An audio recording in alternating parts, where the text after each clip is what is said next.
पाठ 9। भेड़े और भेड़िए नोट्स।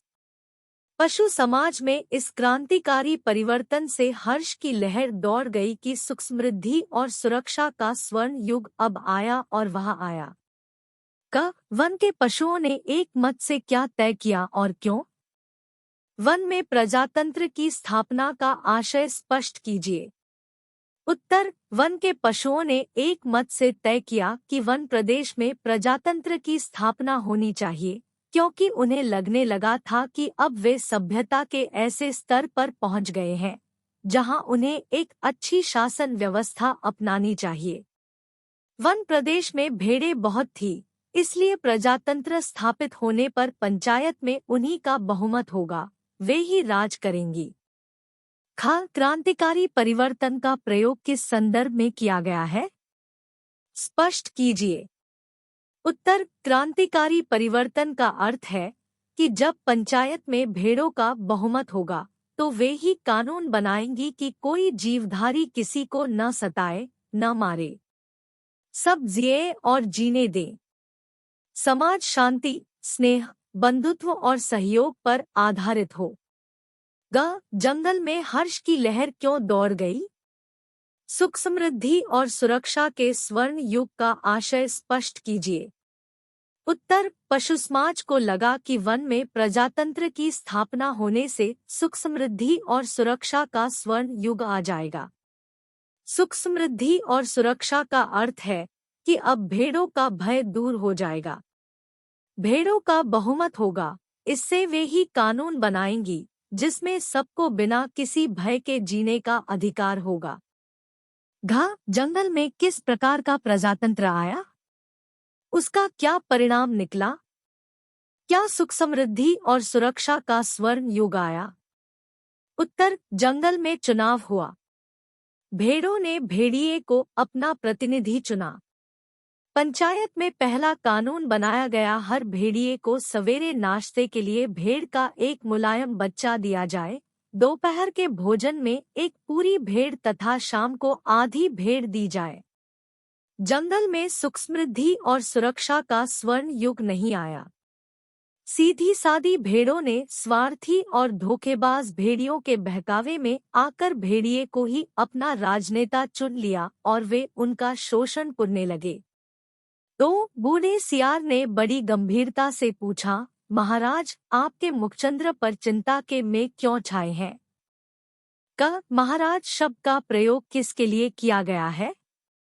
उसकी चिंता का क्या कारण था और क्यों?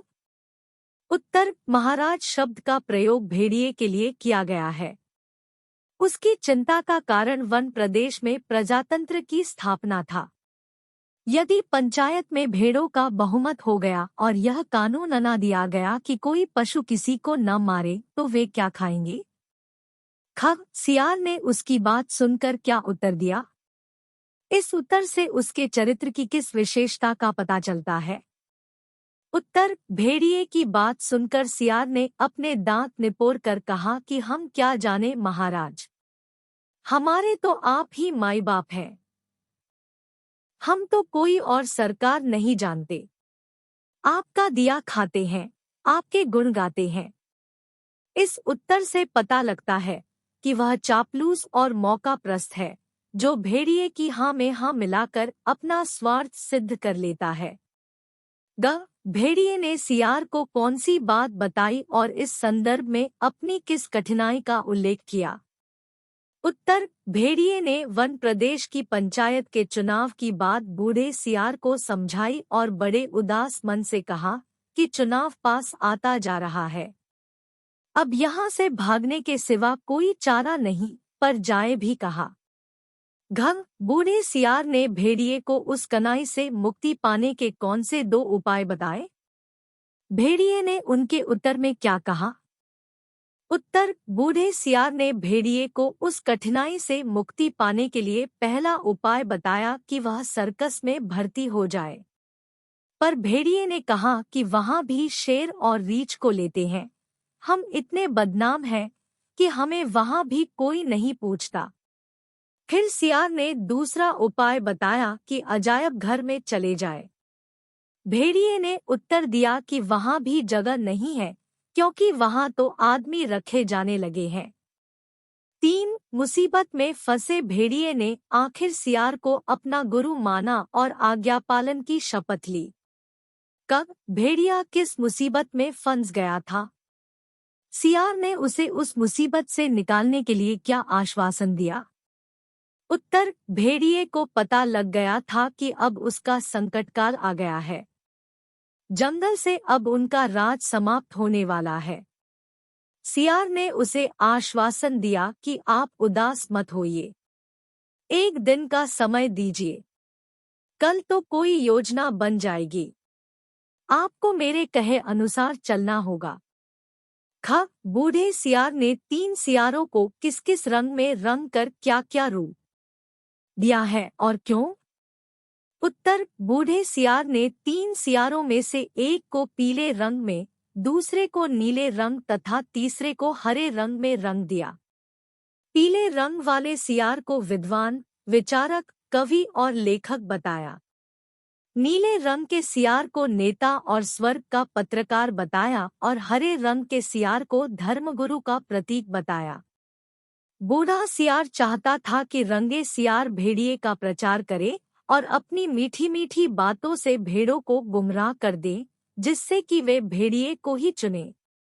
बूढ़े सियार ने भेड़िए का रूप किस प्रकार बदला और क्यों? उत्तर, बूढ़े सियार ने भेड़िए के मस्तक पर तिलक लगाया, गले में कंठी पहनाई और मुंह में घास के तिनके खोस दिए। सियार ने भेड़िए का रूप इसलिए बदला क्योंकि वह उसे संत बनाकर भेड़ों की सभा में ले जाना चाहता था, ताकि भेड़े धोखा खाकर गुमराह हो जाए और भेड़िए को ही चुने। सियार ने भेड़िए को किन 3 बातों का ध्यान रखने को कहा? उत्तर, सियार ने भेड़िए को जिन 3 बातों का ध्यान रखने के लिए कहा, वे हैं अपनी हिंसक आंखों को ऊपर मत उठाना, हमेशा जमीन की ओर देखना और कुछ बोलना मत, नहीं तो सब पोल खुल जाएगी। वहां बहुत सी सुंदर और मुलायम भेड़ें आएंगी, कहीं किसी को तोड़ मत खाना। 4 भाइयों और बहनों, अब भय मत करो। भेड़िया राजा संत हो गए हैं। उन्होंने हिंसा बिल्कुल छोड़ दी है। उनका हृदय परिवर्तन हो गया है। भाइयों और बहनों शब्दों का प्रयोग किसने, कब तथा किसके लिए किया है? उत्तर, भाइयों और बहनों शब्दों का प्रयोग बूढ़े सियार ने संत के दर्शन करने आई हजारों भेड़ों के लिए किया। जब भेड़ों ने संत के रूप में भेड़िए को देखा तो वे वहां से भागने लगी, तब सियार ने ये शब्द कहे थे। बूढ़े सियार ने भेड़िए राजा के हृदय परिवर्तन के संबंध में क्या क्या कहा?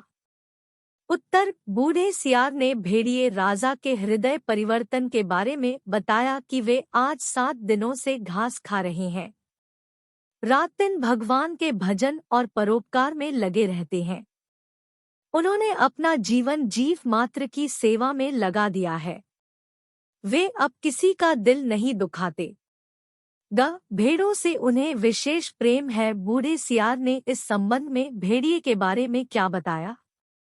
उत्तर, बूढ़े सियार ने भेड़िए के बारे में बताया कि भेड़ों से उन्हें विशेष प्रेम है। इस जाति ने जो कष्ट सहे हैं, उनको याद कर कभी कभी भेड़िया संत की आंखों में आंसू आ जाते।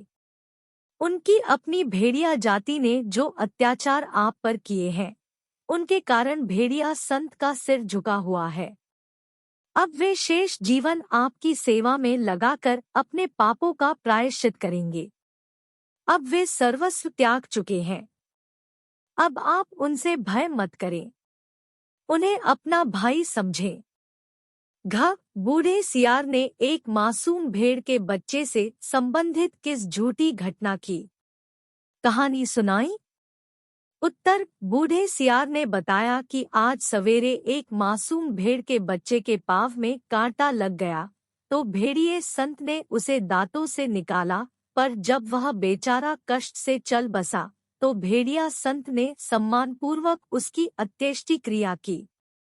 5 वे बोल नहीं सकते। अब आप इन तीनों रंगीन प्राणियों को देखिए। आप इन्हें न पहचान पाए होंगे। पहचानेंगे भी कैसे? ये इस लोक के जीव तो हैं नहीं। क वक्ता और श्रोता कौन है? वे बोल नहीं सकते। वाक्य का प्रयोग किसके लिए किया गया है? वक्ता ने उनके न बोल पाने का क्या कारण बताया है? उत्तर, बूढ़ा सियार संत के दर्शन करने आई हजारों भेड़ों को संबोधित है। वे बोल नहीं सकते। वाक्य संत बने भेड़िए के बारे में कहे। बूढ़ा प्रियार बोला कि भेड़िया संत का प्रेमवश हृदय भर आया है। वे गदगद हो गए हैं और भावों से भरे हुए उनका कंठ अवरुद्ध हो गया है, इसलिए वे बोल नहीं सकते। खप, इन्हें शब्द से किन की ओर संकेत किया गया है? उनका परिचय दीजिए। उत्तर, इन्हें शब्द का प्रयोग बूढ़े सियार ने तीनों रंगे सियारों के लिए किया। उसने कहा कि ये इस लोक के जीव नहीं हैं। ये स्वर्ग के देवता है जो हमें सदुपदेश देने के लिए जमीन पर उतरे हैं। पीले रंग वाले विचारक, कवि और लेखक है। नीले रंग वाले नेता और स्वर्ग के पत्रकार है और हरे रंग वाले धर्मगुरु है। वक्ता ने कवि बनाए गए सियार के संबंध में क्या बताया? उत्तर, बूढ़े सियार ने कहा कि अब कविराज आपको स्वर्ग संगीत सुनाएंगे। तभी पीला सियार हुआ हुआ बोल पड़ा। उसे देख शेष सियार भी हुआ हुआ करने लगे। बूढ़े सियार ने चतुराई से बात को संभालते हुए कहा कि कवि भी कोरस में गीत गाते हैं। वे कह रहे हैं कि जैसे स्वर्ग में परमात्मा वैसे ही पृथ्वी पर भेड़िया भेड़िया जी आप महान है, सर्वत्र व्याप्त है, सर्वशक्तिमान है। हे विराट, आपके चरणों में इस क्षुद्र का प्रणाम है। भेड़े और भेड़िए शीर्षक कहानी में निहित व्यंग्य स्पष्ट कीजिए। उत्तर, प्रस्तुत कहानी में भेड़े सीधे सादे व्यक्तियों का प्रतीक है जो चालाक, स्वार्थी और धोखेबाज राजनेताओं के बहकावे में आकर उनको सुनते हैं तथा चुने जाने पर भेड़िए रूपी ये राजनेता अपना स्वार्थ सिद्ध करते हैं तथा भोलीभाली जनता का शोषण करते हैं। इस कहानी के माध्यम से धोखेबाज, झूठे, ढोंगी तथा चालाक राजनेताओं की पोल खोली गई है। Thanks for watching. Please like, share and subscribe.